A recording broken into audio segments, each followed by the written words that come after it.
So here's my mining shed. It's coming along.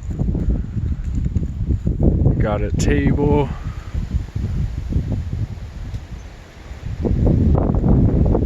Built into it. Built this ladder. I got a windmill up there.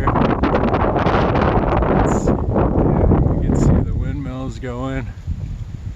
That thing's hooked up to some batteries. I started the flooring up here, but I'm still working on that. Put these doors in, and there's my mining rigs. I got my batteries down here.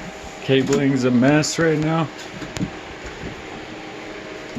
I had these things on top of my GPU rigs because in case the water was leaking, barely, but I've been working on that. It's doing decent. My batteries are at 13.8 volts.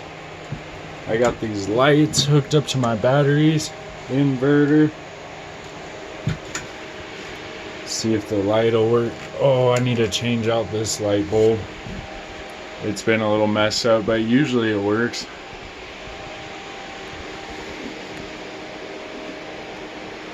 Two rigs in here, 3 in the house right now.